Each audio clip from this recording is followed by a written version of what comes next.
Only I came to my husband's funeral, not our son, not our daughter, not a single grandchild. Just me, standing by his coffin while the cold wind whipped through the chapel courtyard, as if even the weather couldn't bear to stay. The funeral director looked uncomfortable, eyes flicking between the empty seats and my face. He cleared his throat once, then again. "Would you like us to wait a few more minutes, Mrs. Holloway?" "No," I said. "Start." George would have hated a delay. He was punctual even in his last days, taking pills by the clock, watching the evening news at 6 sharp, folding his slippers side by side before bed. A man of habit, a man of dignity, and now a man laid to rest alone. I sat in the front row, all 5 chairs around me empty. The pastor recited scripture without conviction. The flowers were too bright, the casket too polished. I couldn't stop thinking how George would have laughed at the fuss, and then glanced around, frowning, asking where the hell the kids were. Where were they? A message had come that morning. Our son, Peter, sent a one-liner. "Sorry, Mom, something came up, can't make it." No explanation. No call. I imagined him at his office, or more likely, on a golf course with clients, pretending not to feel the weight of the day, pretending his father's death was just a small event in a busy calendar. Our daughter, Celia, hadn't messaged at all. She'd left a voicemail 2 days earlier, breezy as a spring wind. "Mom, I really can't cancel my nail appointment, and you know how anxious I get with reschedules. Tell Dad I'll visit him next week." Next week. As if dead men wait. After the service, I walked alone behind the pallbearers. I didn't cry. Not because I wasn't grieving. I had been grieving for months. But because there's a kind of sorrow so deep it sits motionless inside you, like an anchor. And that day, I was already buried under it. The cemetery was nearly deserted. One old groundskeeper watched from a distance, hand resting on a spade. The coffin was lowered.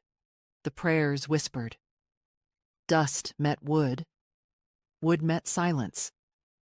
I stood a while after the others left. My heels sunk slightly into the earth, and I felt the wind catch my coat. The headstone would be placed later. For now, a simple plaque with George's name. George Holloway, beloved husband, father, forgotten. The word stuck in my mind like a stone in the shoe. Forgotten. Back at home, the quiet roared. His recliner sat untouched, his slippers side by side. The TV remote where he last left it. I stared at it for a long time. Then I walked to the kitchen, opened a bottle of wine, a good one from the cabinet I always saved for guests, and poured a glass. I took out my phone and opened Instagram. I don't often scroll, but something told me to look. Celia's profile was public, of course. She had posted 2 hours ago, a picture of her and 3 girlfriends, drinks in hand, mid-laugh. Caption: Girls' brunch. Bottomless mimosas, living our best lives. Peter had posted too, a snapshot of the 9th hole, his new driver glinting in the sun. Killer swing? Perfect weather. Deals made. I stared at the screen until it blurred. Then I turned off the phone, took another sip of wine, and stared at the photo on the wall. George and me on our 40th anniversary, standing beside the rose bushes he planted with his own hands. They used to bloom in red. Now they were bare. Tomorrow, I thought, I'll call the lawyer. I'll make changes. Quietly. With the same dignity George lived with. Because if I was the only one to show up for his last goodbye, I would be the only one to carry out his final will. And theirs. That evening, I sat alone in our kitchen, the same room where George used to peel apples with the precision of a surgeon, slicing them into neat little crescents and lining them on a plate. He'd always offer me the best piece, the one with the most sunshine, he called it. Now the fruit bowl sat untouched, a couple of overripe pears sagging under their own skin. The silence wasn't unfamiliar. George had been gone for nearly 2 weeks before the funeral, and those days had already started teaching me the shape of solitude. But tonight it pressed harder, louder, crueler. I couldn't stop thinking about the empty chairs, about Celia's message, or rather the absence of it. I had raised a daughter who could watch her father be lowered into the ground from the comfort of a brunch table. Had I failed her? Or had she failed something inside herself that could no longer be recovered? Peter's text was still there. No punctuation, no warmth. Just a flat rejection in black and white. Something came up. Was it shame? Indifference? Or the kind of casual cruelty you don't even recognize until it's too late? I poured another glass of wine, not out of sorrow, out of clarity. I walked down the hallway to our bedroom, opened the top drawer of George's desk. His things were still organized the same way. Envelopes, spare keys, an old stamp book. I reached behind the files and pulled out the folder I kept hidden behind everything else. Thin, neat, sealed with a rubber band. It was labeled Estate. Inside were copies of our will, a list of beneficiaries, our instructions for what should happen to the house, the car, the accounts, even the antique clock George's grandfather had brought from Dublin. Everything had been prepared, reviewed by our lawyer 2 years ago, with love and foresight. I sat on the edge of the bed and opened the file. Peter was listed as co-beneficiary of the main investment account, the one that held nearly $300,000, accumulated over a lifetime of work and frugal choices. He and Celia were both included in the house transfer clause. Even the lake cabin, the one they never visited anymore, but always asked about when taxes came due, was earmarked for them. I held the pages in my hand, my fingers trembling, not from age, from something deeper. Betrayal has a pulse, and mine was thudding in my ears. I rose and walked to the closet, pulling out a canvas storage bin. Inside were all the old photos, family reunions, birthdays, holidays, George holding the kids when they were small, me on the porch, laughing, Celia tugging at my sleeve, Peter asleep in George's lap, a book fallen open across his chest. We were once a family, and maybe I had been too naive to see how far that family had drifted. Maybe love doesn't erode in a storm. Maybe it fades like wallpaper in the sun, quietly, until one day you no longer recognize the pattern. I picked up a photo of George and Peter fishing. Peter must have been 12. George had his arm around him, pointing at something in the water, his smile full and soft. That man had deserved more than an empty chapel. I put the photo down. Then I picked up the phone. It was nearly midnight, but I didn't care. I called Thomas Fields, our lawyer. It went to voicemail, as expected. I left a message anyway. Thomas, it's May Holloway. I need to revise my will. Urgently. Call me in the morning. I ended the call and stood for a long moment by the window. The moonlight touched the top of the rose bushes outside. They had withered since George passed, not from neglect, but as if in sympathy. I knew I should prune them, give them room to bloom again. But not tonight. Tonight, I let the old petals fall. Tomorrow, I would begin cutting out what no longer belonged. The lawyer's office smelled like old books and eucalyptus polish, the kind of place where time felt dense and silence had a particular weight. Thomas Fields had known George and me for over 30 years.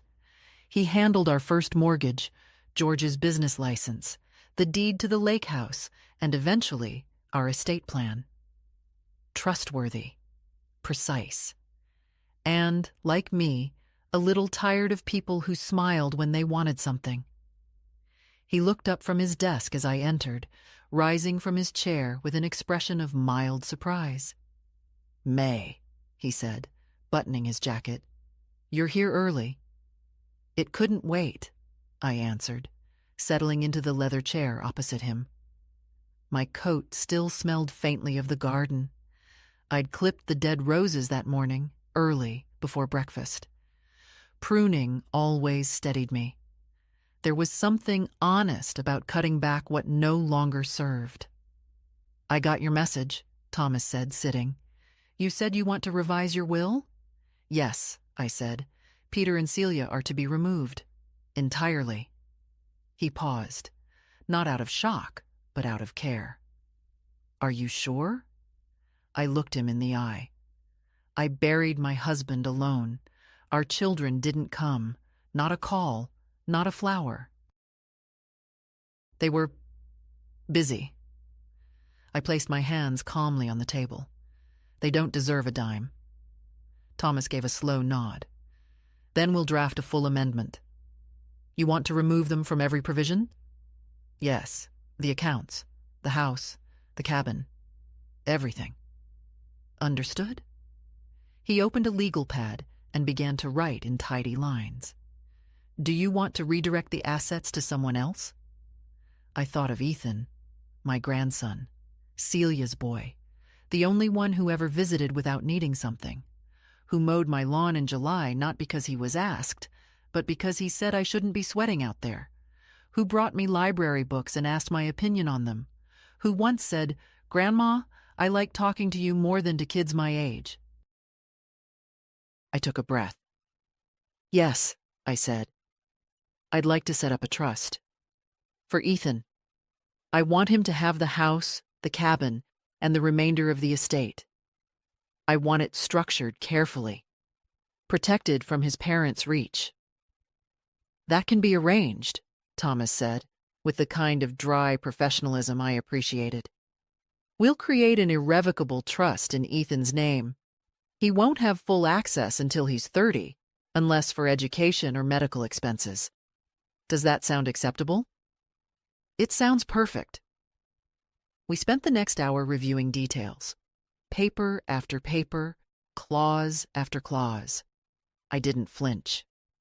When you've buried your husband with your own hands and stood beside an open grave without a child in sight, a stack of legal documents doesn't scare you. Nothing trivial can reach you after that. As we neared the end, Thomas looked up from his desk again.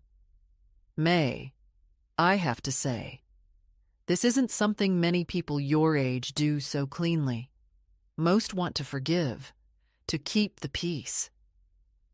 "I've kept the peace for 80 years, I said quietly, "and it buried me long before it buried George." He didn't ask any more questions. By the time I left the office, the sun was just beginning to stretch across the sidewalk. I stood outside a moment, letting the October air hit my face. I wasn't sad. I wasn't angry anymore either. I was simply done. Done waiting for my children to be people they never intended to become. Done mistaking duty for love. Done writing checks with my heart and expecting anything in return but silence. My footsteps echoed as I walked back to my car. The leather seat felt warmer than usual. I sat there for a moment, hands on the wheel, watching people bustle by on the street. A woman passed with her daughter, holding hands, sharing a laugh. I didn't envy them. I just noted the scene. Like an old song I used to like but no longer played. That night, I slept without the TV on. Without a book. Without George's old sweater folded beside me like it had been since the hospital. The silence was still there, but it didn't hurt. Not anymore. The file cabinet in the hallway had 3 drawers, all labeled in George's steady block print. House, taxes, family. The last one was mine. I opened it slowly, the metal groaning a little, as if reluctant to give up its ghosts.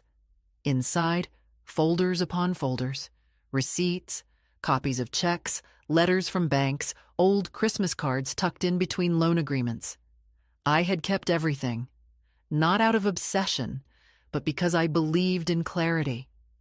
Paper doesn't lie, and that drawer had enough truth to light a forest fire. I sat down at the kitchen table, set the folder labeled Peter, Education and Business to one side, and opened Celia, Home and Lifestyle. The handwriting was mine. Neater years ago, still legible now. I started reading. A $15,000 check dated 2003. Celia's wedding. It's a small ceremony, Mom. We just want a nice venue.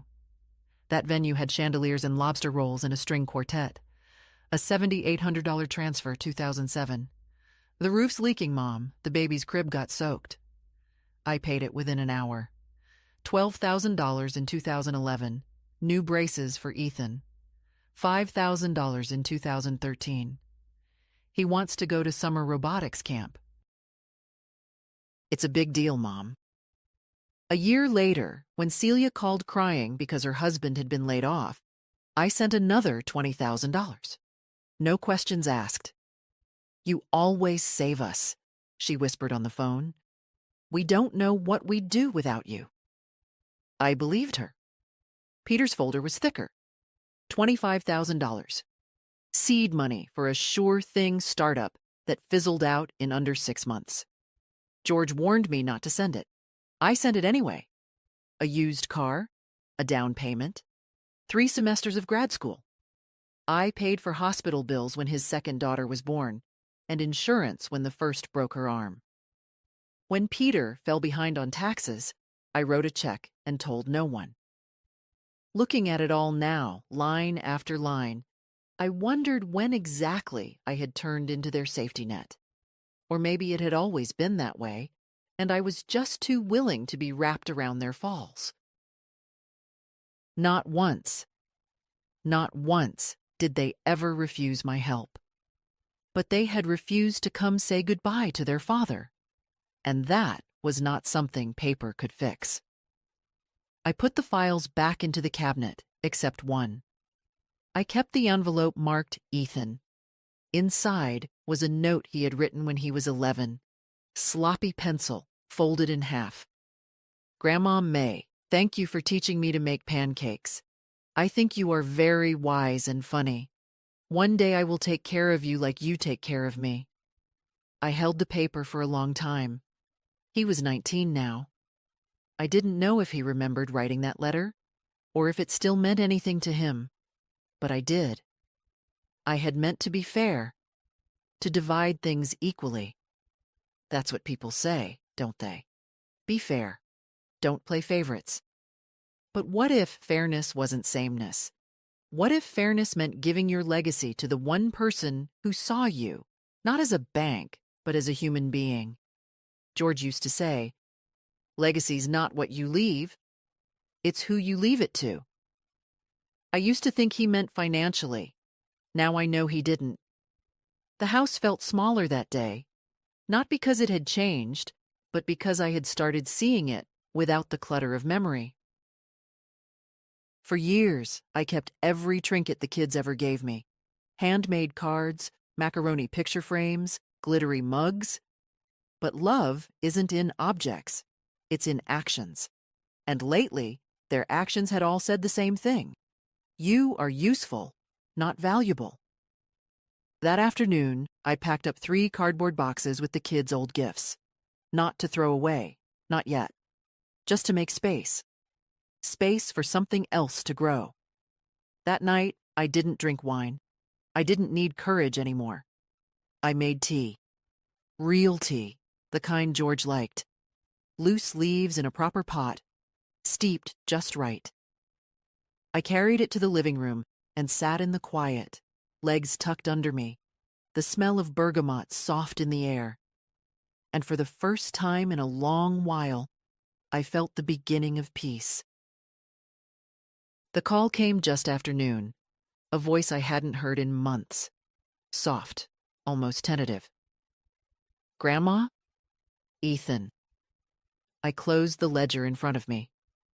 I'd been reviewing the utility bills, preparing to close out some services on the lake cabin, the one Peter never used but always called an asset. It wasn't an asset anymore. Not to him. "Hello, darling," I said, careful to keep my voice steady. "Everything all right?" A pause. Then, bills, preparing to close out some services on the lake cabin, the one Peter never used but always called an asset. It wasn't an asset anymore. Not to him. "Hello, darling," I said, careful to keep my voice steady. "Everything all right?" A pause. Then, I heard about Grandpa. I'm sorry I didn't call sooner." I waited. Not because I wanted to punish him, but because I needed to hear whether the next words were genuine. "I didn't know he passed until 2 days ago," Ethan said quickly. "Mom never told me. She said he was sick, but not that he was gone." I sat very still. "He passed almost 3 weeks ago, Ethan." "I know," he whispered. "I'm sorry." For a moment, neither of us spoke. I heard something in his silence. Not guilt, exactly, but grief. The real kind. The kind you can't fake. "I wanted to come see you," he added. "If that's okay." I exhaled. Of course it's okay. He arrived an hour later, taller than I remembered, a little unshaven, smelling faintly of clean laundry and stress. He hugged me the way young people do when they're not sure if they're still welcome. One arm, slightly unsure, then all in once they realize you don't pull away. I didn't pull away. We sat in the living room. I poured him lemonade, and he looked around like the house was both familiar and different. That's how grief feels, I suppose. You recognize everything, but it no longer belongs to the same world. "I missed his funeral," he said, "and I'll never forgive myself for that." "You weren't the one who chose to miss it," I said gently. He looked at me then. Really looked. "Did Mom really not come?" I nodded once. He didn't say anything, just stared down at the coaster under his glass, running his thumb along its frayed edge. "She told me they had work," he said after a while. "That it was handled. I should have known better. You know now. I want to do something," he said, sitting up straighter. "For him. For you. Anything." "You're doing it," I said. "You're here." He looked unconvinced. I hesitated, then rose and returned with a manila envelope. Inside were the trust papers, unsigned, unfiled, but real. I hadn't brought them to the bank yet. I wanted to see Ethan's face first. I handed the folder to him. He opened it, brows furrowing, read the first few lines, then looked at me, alarmed. "Grandma." "What is this?" "My plan," I said simply. "This is everything. The house, the cabin, even the savings accounts." "Yes. But why me?" His voice cracked. "Why not Mom or Uncle Peter?" I could have said many things. I could have talked about their absence, their cruelty, their parties and excuses. But I chose a different truth. "Because you're the only one who came back without being called." He stared at the papers, then set them down gently, as if afraid to break something. "I don't know what to say," he murmured. "You don't have to say anything. Just remember who you are. And remember what love looks like when it's real." His eyes were wet now. He wiped them with his sleeve, like he used to when he was a boy and didn't want anyone to see he was crying. We sat there for a long time, not speaking, just being. The way George and I used to sit in the evenings, two people who didn't need to fill the air with sound to feel close. As he was leaving, Ethan turned to me at the door. "If I come over next weekend, Could we make pancakes again? I smiled, full and soft, for the first time in days. We'll even use the good syrup. Celia showed up the next morning. I knew she would, not because she missed me, not because she needed comfort, but because I had stopped answering her messages. She arrived without warning, the tires of her black SUV crunching the gravel too fast, like she was late for something more important. She didn't knock, just walked in, like she always used to, like the house still belonged to her in some invisible way. "Mom," she said, dropping her oversized handbag on the hall table. "I've been trying to reach you." I didn't get up. I was folding laundry, slowly, deliberately, matching socks like it was the most important task in the world. "I've been busy," I said. She scoffed softly. "Busy with what?" I didn't answer. She walked into the kitchen, poured herself a glass of water without asking, and leaned against the counter like she owned the walls. "So," she said, "is it true?" I looked at her. "What are you referring to?" She tapped her nails against the glass. "Ethan said you're changing your will." I finished folding a shirt and placed it neatly in the basket. "I am." "To exclude Peter and me?" "Yes." Celia laughed, short, bitter. "Are you serious? After everything we've done for you?"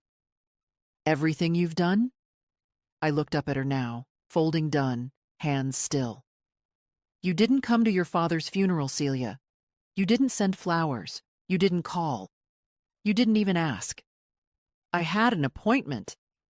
"Yes," I cut her off. "Your nails, and then brunch. I saw the photos." She blinked, but didn't deny it. "You want to talk about what you've done for me?" I continued. "You sent me grocery lists, bills, school payments, mortgage requests, and I paid them, quietly, without asking for anything." "That's what family does," she snapped. "Helps each other." "No," I said softly. "That's what mothers do, and I did. For years." She fell silent. "Your father built this home with his bare hands. He didn't have much, but he had pride. He taught you that respect is measured in actions, not words. And you couldn't give him 2 hours for a goodbye.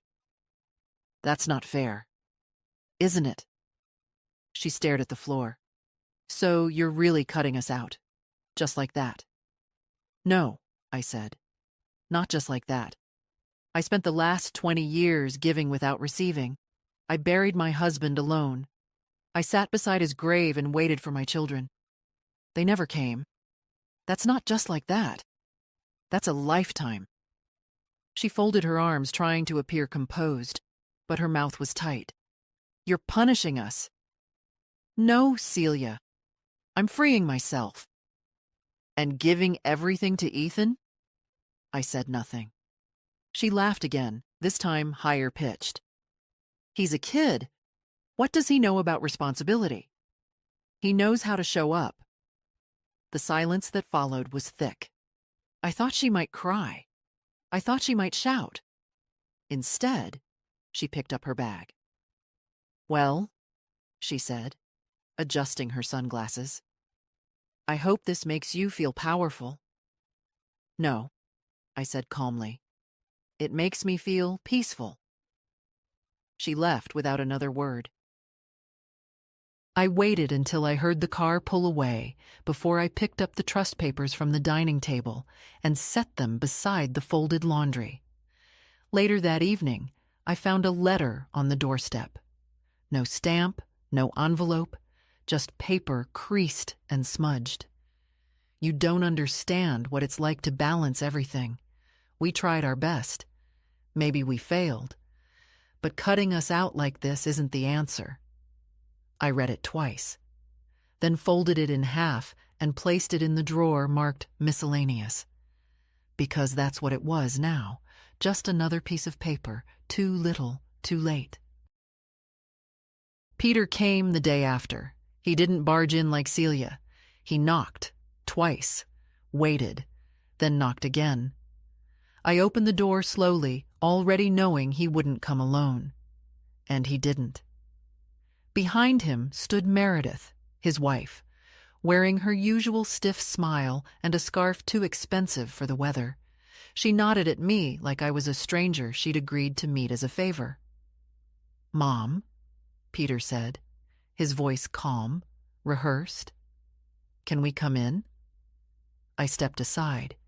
He looked around the house like someone walking through a museum of a life they no longer recognized. I led them to the sitting room. They didn't take off their coats. "I heard from Celia," he began, "and from Ethan." "I imagine you did." He cleared his throat.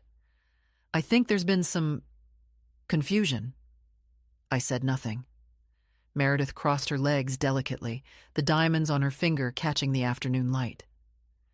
"We understand this is a difficult time, May. Emotions run high after a loss." I looked at her. "You didn't come to his funeral either." She blinked. "I had a client dinner. Very important deal. International." Peter shifted. "Mom, listen. I should have called. I should have come. But I didn't know how to." "I thought maybe—" "No," I interrupted. "You thought maybe if you ignored it long enough, it would become someone else's grief." He looked away. "I waited," I continued. "I sat in a room built by your father's hands, alone, while they lowered him into the ground. And not one of you showed up."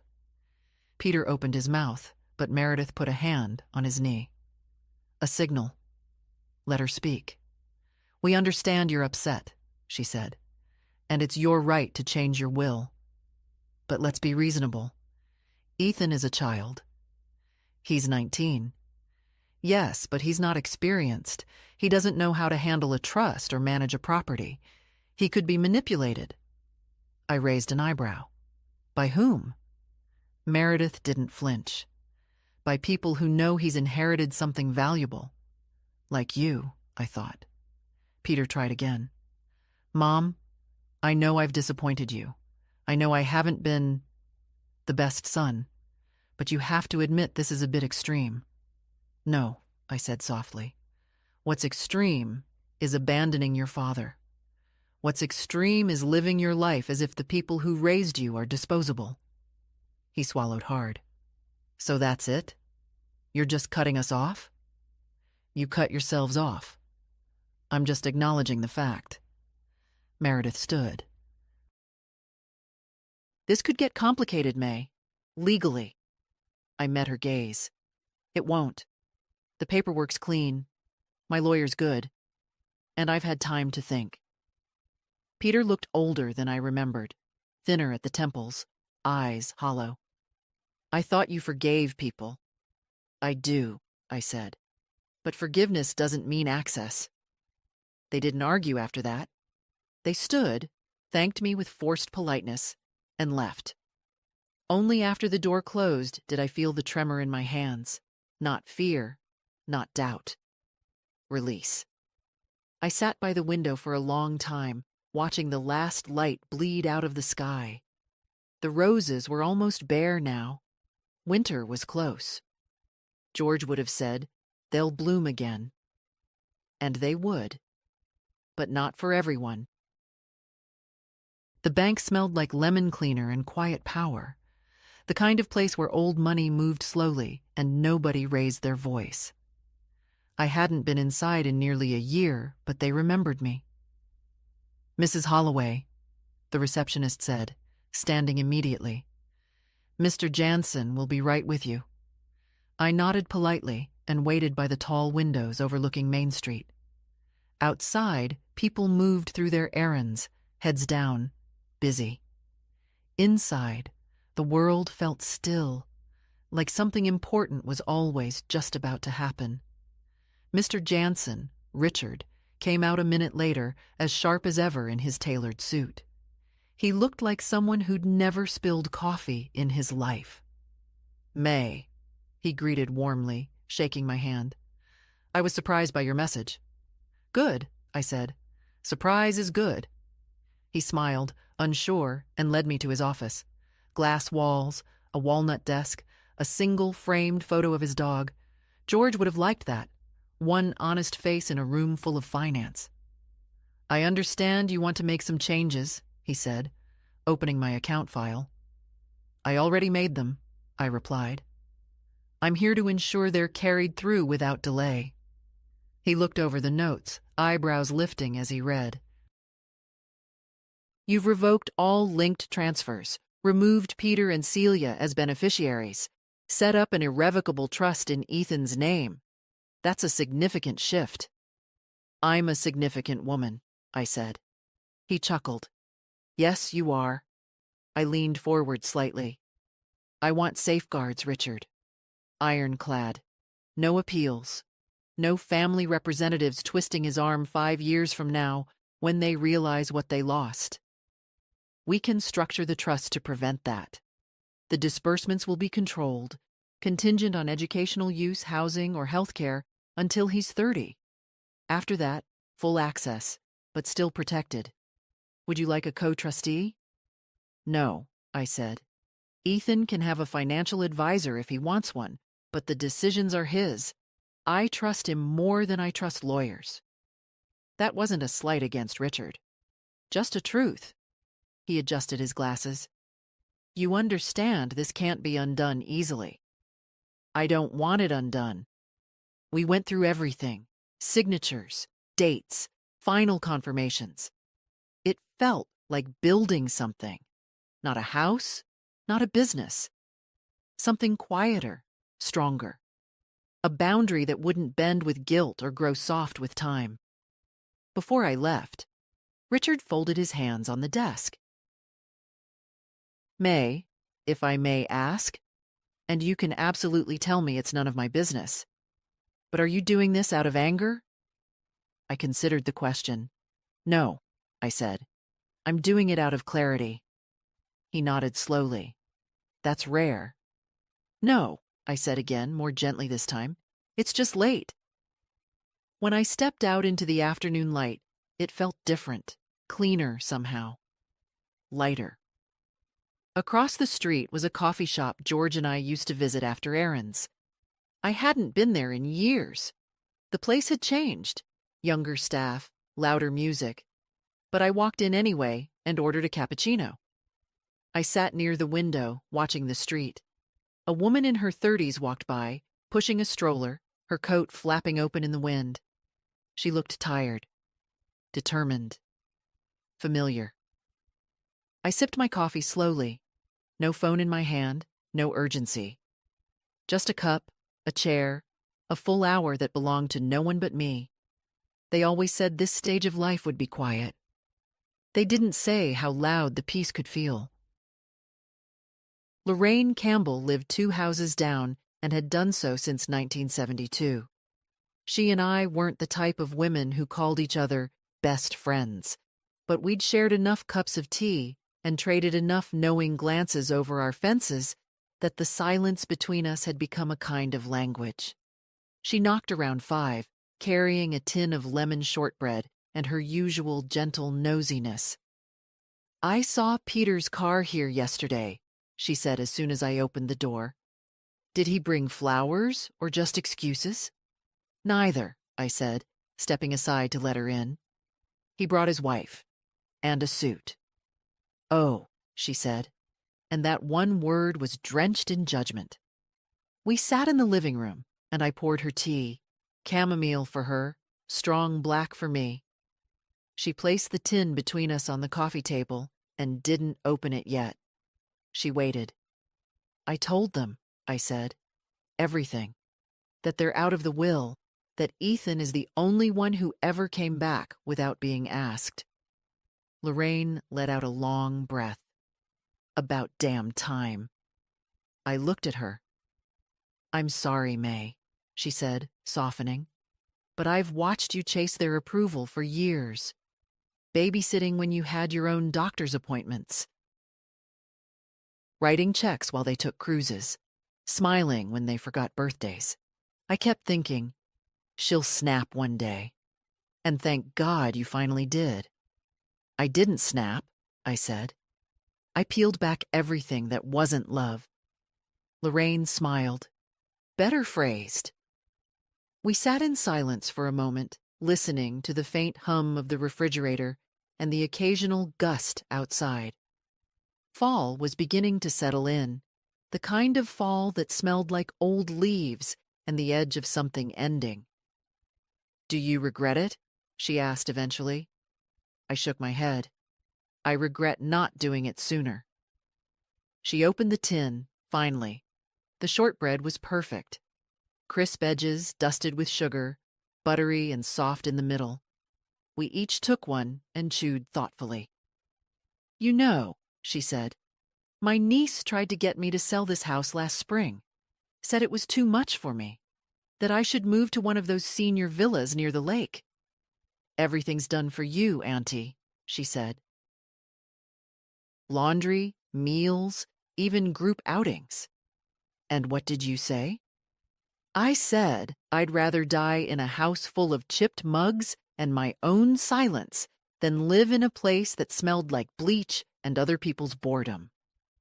I laughed, a small, real laugh that came up from somewhere steady. Lorraine leaned in. You and I, we come from a generation that knows what endurance costs. We wore our spines down. Raising people who think love is measured in gifts and gratitude is optional. I nodded. You're not cruel, May, she added. They'll say you are. They'll whisper about how she cut off her own children. But what they won't say is that you were also the one who kept them afloat through every storm, even when they didn't bother to ask if you were drowning. I blinked hard, but nothing fell. We talked for another hour about her garden, the state of the neighborhood, the squirrels chewing on her gutter again. When she left, I hugged her longer than usual. That night, I didn't turn on the television. I pulled out an old letter George had written to me during his first business trip, tucked into a drawer I hadn't opened in years. May, this house is never empty with you in it. You are the roof, the floorboards, and the lock on the door. Even when it feels like no one sees you, I do. I read it 3 times before sliding it back into the envelope. The house was quiet, but not empty. Not anymore. It started with a walk, a simple, unremarkable act. But for me, it was the first one taken without a reason tied to someone else. Not to fetch prescriptions. Not to bring a casserole. Not to return a dish I didn't ask, frayed at the cuffs, and felt oddly comforted by its weight. I walked the neighborhood slowly, not like someone exercising, but like someone remembering what still belongs to her. The Mapletons' house still had the same blue shutters. The Wilsons' porch swing creaked the same way it did when George used to say, "We should fix ours before that one finally falls." He never did. Neither did they. At the park, I sat on a bench under the old elm tree, the one that had split in a storm back in '99. It still leaned slightly, stubborn and alive. Across the path, 2 young mothers pushed strollers, chatting about sleep training and preschools. They didn't glance at me, and I didn't mind. I wasn't part of their world anymore. I didn't want to be. A woman sat down on the other end of my bench, maybe in her 40s. She had that tired but functioning look I remembered from my own middle years, the kind of woman who makes 5 lists a day but forgets what she walked into the room for. We sat in silence for a few minutes. Then she said, not looking at me, "You come here often?"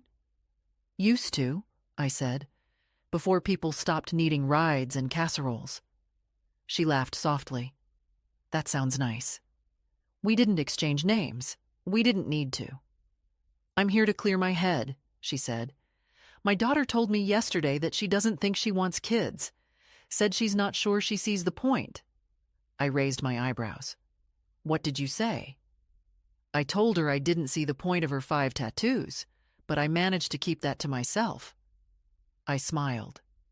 You didn't keep it to yourself, though, did you? She laughed again, more freely this time. No, I didn't. We talked for 15 minutes, about nothing important and everything that mattered. She left first, waving a little. I watched her disappear around the curve of the trail, and I felt something strange in my chest. A small opening, like the cracking of a long frozen door. That night, I made dinner just for myself. Not quick food, not leftovers. A full meal. I set the table, used the good dishes, lit a candle. I played the radio softly in the background.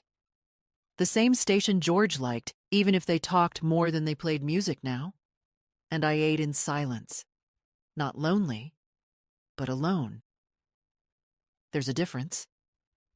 Afterward, I walked into the den and looked around.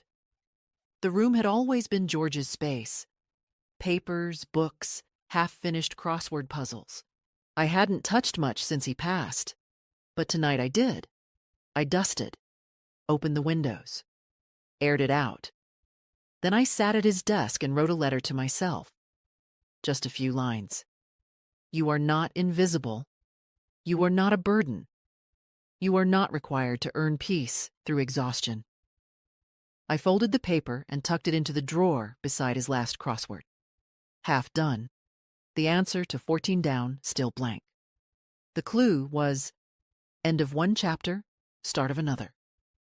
I didn't need to know the answer. I was already living it. The envelope had his handwriting. I recognized it instantly. Slightly tilted. Careful block letters with uneven spacing. Ethan had always pressed too hard with his pen, as if the words wouldn't count unless they left a dent. It arrived 3 days after our conversation, tucked between a credit card offer and a grocery flyer.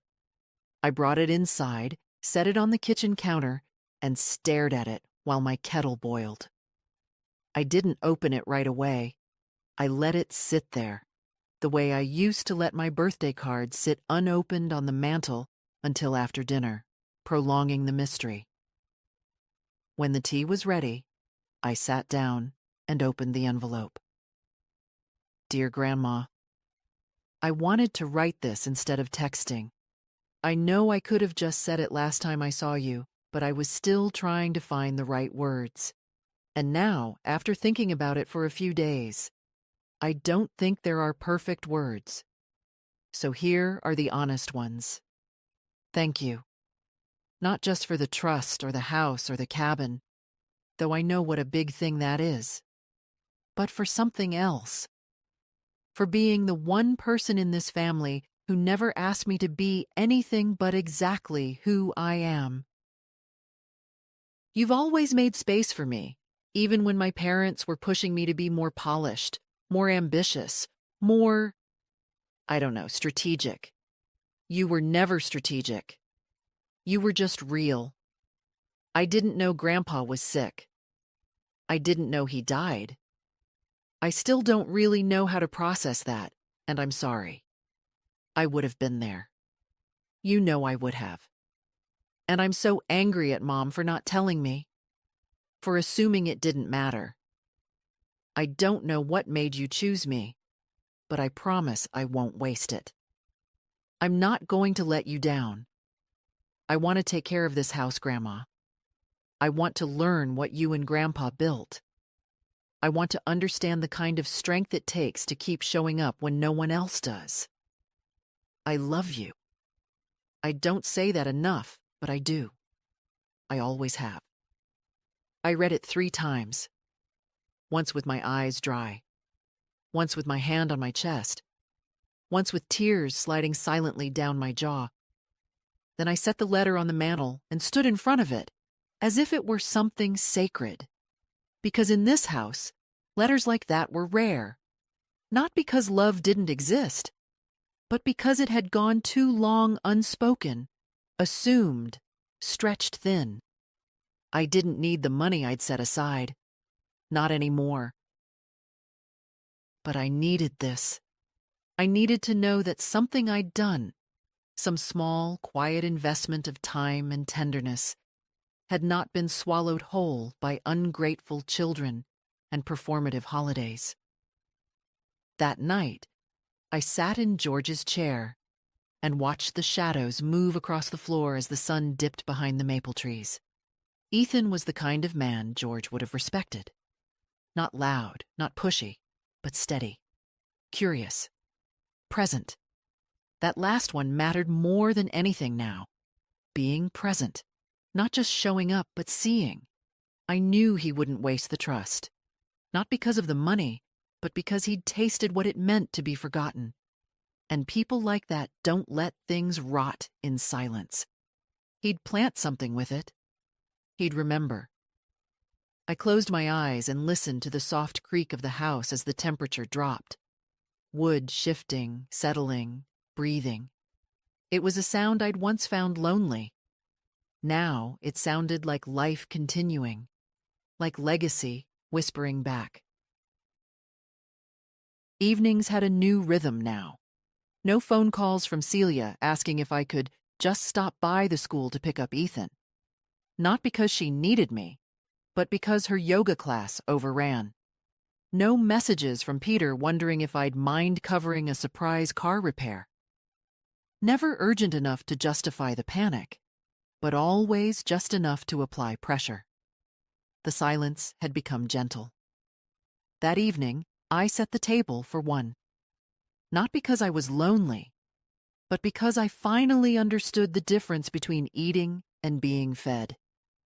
I made roast chicken, real roast, not frozen, not microwaved. Potatoes, too. I used rosemary from the garden George had planted back when we still believed weekends were for laughter and not errands. I lit a candle. I didn't need it, but I wanted it. Halfway through dinner, the house was so quiet I could hear the ticking of the clock in the hallway. I remembered that clock from the first apartment George and I ever rented. How loud it had sounded when we lay awake at night, with no money, no insurance, no real plan except each other. He always said, "We'll build something, even if it's slow." It was slow, and it was beautiful. After dinner, I washed the dishes slowly, not rushed, not multitasking, not thinking about whether someone else would need the kitchen next.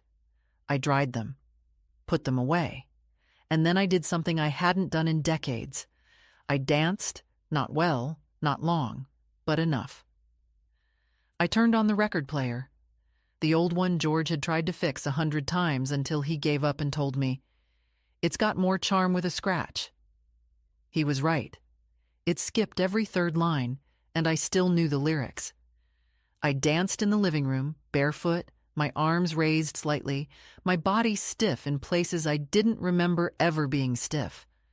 My knees reminded me that I was 79. But my heart? My heart was 20 again.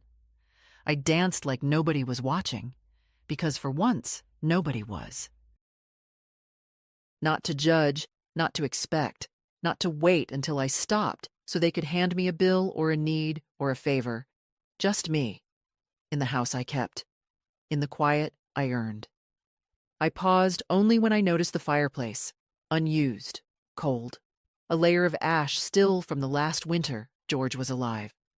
I knelt, cleaned it out carefully, swept the old away. It felt like a ritual, like something sacred.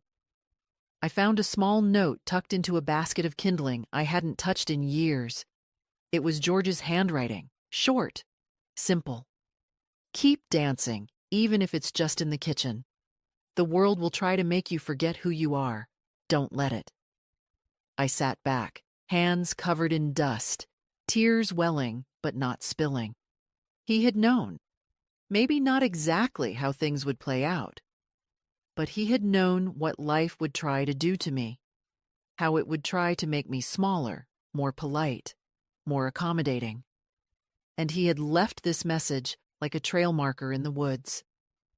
I sat there on the rug for a while, watching the empty hearth. Not empty, I corrected myself. Waiting. Later that night, I opened my bedroom window just an inch. Let the autumn air sweep in, the kind that smells like dying leaves and something cleaner underneath. I lay under the quilt I made back in '84, when George was still working long hours and the kids were in school, and I still thought exhaustion was a kind of virtue.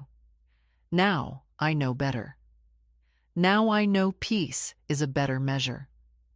My body was tired, but not in the old way. Not the way it used to be, when the weight of other people's needs settled into my spine like a second skeleton. This was good tired. Earned tired.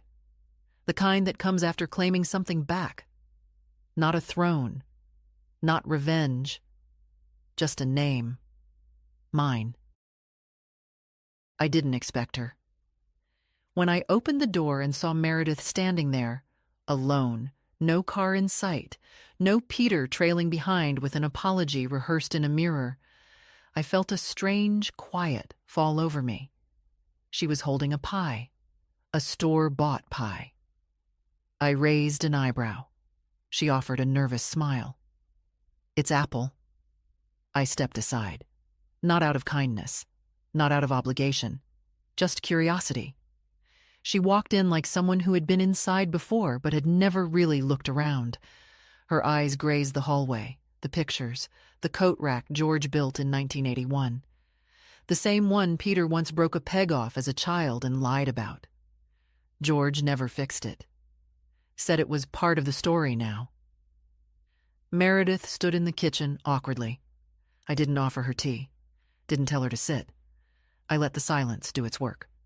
Finally, she said, "I didn't come to ask for anything." "Good.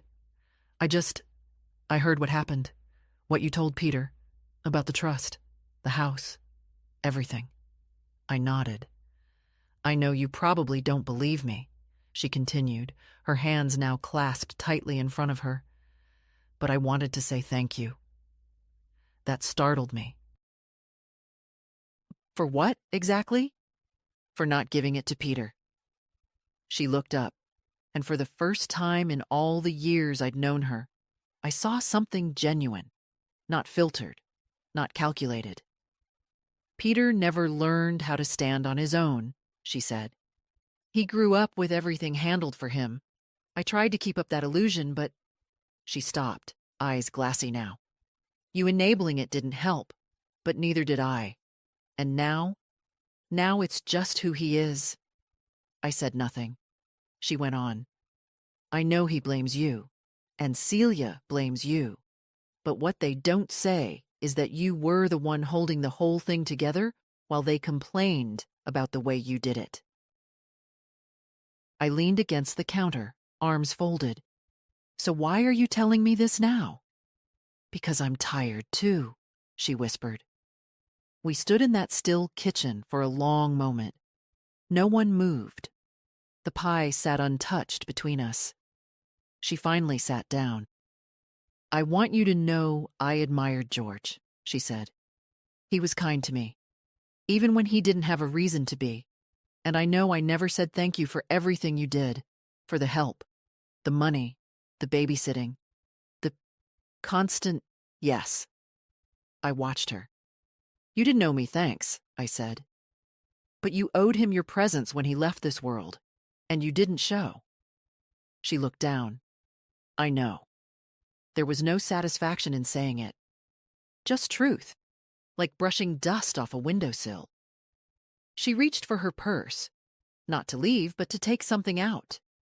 A small photo, worn at the edges. It was a picture of Ethan, maybe 5 years old, sitting on the swing in my backyard. I'd taken that photo on a Sunday. Meredith must have taken it from one of the Christmas cards I'd sent years ago. "He loves you," she said. "You know that, right?" I nodded. "I hope someday he loves someone like that," she added. "And I hope he knows how rare it is." She stood then. straightened her coat. "I won't take up more of your time," she said, "but I wanted to say it. Before the story gets rewritten. Before they turn you into the villain in their version." She walked to the door and opened it herself. The wind caught the edge of her scarf. For a second, she looked younger, less lacquered. Just a woman who had also spent a lifetime giving herself away to people who never saw it. She paused in the doorway. "Don't let them take your peace, May," she said. "They've taken enough." And then she was gone. I stood there a long time before I picked up the pie and placed it in the fridge. Not out of sentiment. Just because it would be good with tea tomorrow. A week later, I got a letter from the attorney. Not an emergency, just a confirmation. The new documents were filed. The trust was active. Ethan's name now lived on every deed, every account, every line where Peter and Celia's names used to be. It felt quiet, not triumphant, not dramatic, just steady, like a book finally closed after sitting too long open, pages curling in the air. I took the envelope into the garden. The roses had finally given in to the cold. George used to say they surrendered with dignity, and I always liked that phrase.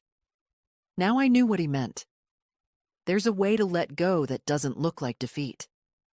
I sat on the bench and ran my fingers over the paper. It was real now. All of it. Not just a decision made in grief or anger.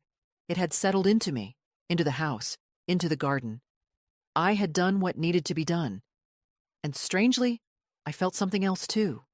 Not relief, not pride. Permission.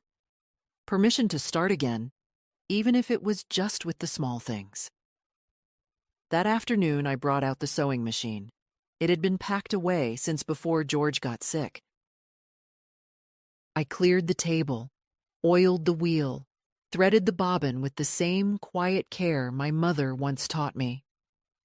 I didn't need to make anything important. I just wanted to hear the hum again. That soft, working rhythm that reminded me of women who kept going, no matter how much they carried. I made new curtains for the kitchen.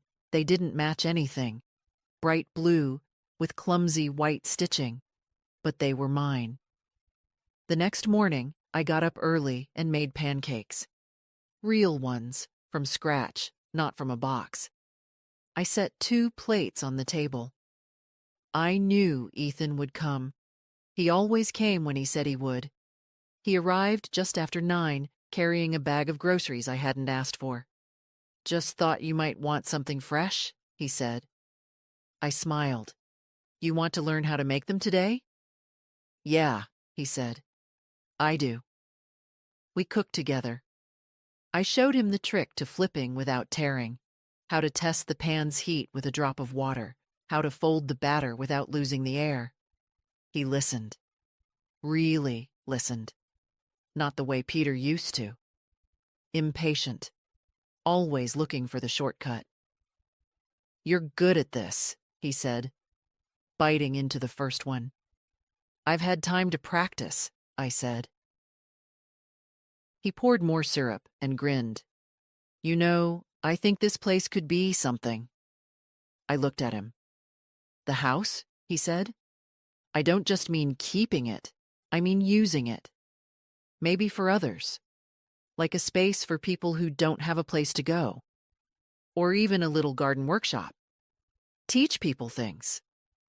I felt something open inside me I didn't expect. Hope. Not the loud, desperate kind. The soft, patient kind. "I think your grandfather would like that," I said.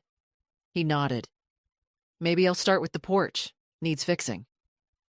"You'll need real tools," I said. "Not those college boy ones in plastic kits." He laughed. "Guess you'll have to teach me that too." We ate the rest in easy silence. After he left, I stood at the sink washing dishes, the window open, new curtains swaying gently. The wind smelled of dry leaves and something faintly sweet. Maybe cinnamon, maybe memory. I looked out at the yard. The roses were gone for the season. The bench was cold. The trees stood bare but upright. And for the first time at the funeral, I felt no weight pressing down on me. Just the shape of what was next. Something Ethan would build. Something I had cleared the space for. The first snow fell lightly. Just a whisper of white dust across the yard. The kind that doesn't stick yet but tells you the season has truly changed. I watched it from the back porch, wrapped in my thick cardigan, coffee in hand. Ethan was out front, measuring the steps with a small level, mumbling to himself like George used to when he worked. It had been a month since I signed the papers. The world hadn't applauded. The sky hadn't opened. But something in me had shifted. A weight carried for decades was finally gone. And what replaced it was not anger, not victory, just space. I had made room for something new. The kids hadn't called again. Celia had sent one text. "I hope you're proud of what you've done." I hadn't responded. Peter's silence was longer, deeper.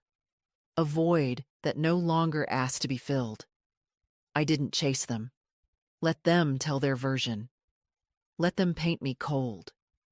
I'd lived long enough to know that people will always rewrite the truth to make their shame more comfortable. But I knew what happened. I knew what I gave. And I knew what I reclaimed. The truth didn't need to shout. It just needed to stand. Ethan knocked gently on the back door. "Grandma, you want to see the new railing?" I set down my mug and followed him out front. He'd done well. Sanded, stained, sealed it against the weather. The porch, for the first time in years, looked like someone cared about it again. "George would have said it leans a little to the left," I smiled. Ethan grinned. "So does everyone in this family." I laughed, real, loud, open. A laugh that hadn't lived in me for a long time. He stood beside me, wiping his hands on a rag.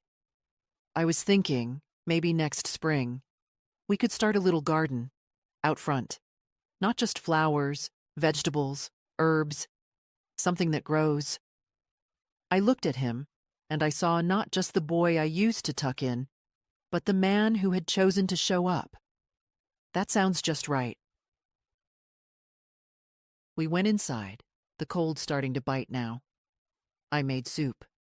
He fixed the squeaky cabinet. I showed him where the breaker box was. He asked about the attic insulation. We filled the day with the small, necessary things that make a life. Not the kind you take pictures of, but the kind you miss when they're gone. That night, after he left, I wrote one more letter. Not for court, not for lawyers. For myself. To the woman I used to be. You tried. Longer than you should have. You bent yourself into shapes that didn't fit, spoke gently when you should have stood tall, gave when you should have said no. But you also loved. Fiercely. And that is not a mistake. Now you are free. Free to dance in kitchens. To plant something just for the pleasure of watching it grow. To say no without guilt. To say yes without fear. To give when it is deserved, not demanded. You are not cruel. You are not bitter. You are clear. And that, finally, is enough. I folded the letter and placed it in the same drawer where I'd once kept the old family photos. Not to hide it. Just to know it was there. Like a lighthouse I had built myself. Before bed, I stepped outside one last time. The stars were sharp, the cold deeper now. I looked up at the sky and whispered, he would have been proud. Not of the decision, not even of the strength, but of the fact that I had finally chosen peace. Not loud, not showy, just mine. So here's what I'll leave you with. You who have read this far, who may have your own silences, your own aching rooms, your own unspoken boundaries. Do not wait for someone to hand you peace. Choose it. Do not confuse love with obligation. Do not confuse duty with worth. And if your house is full of noise but no one hears you, make a new kind of quiet. One where you are no longer invisible. One where you do not have to disappear to feel safe. If this story found something true in you, share it. Tell someone, or just hold it close and know it is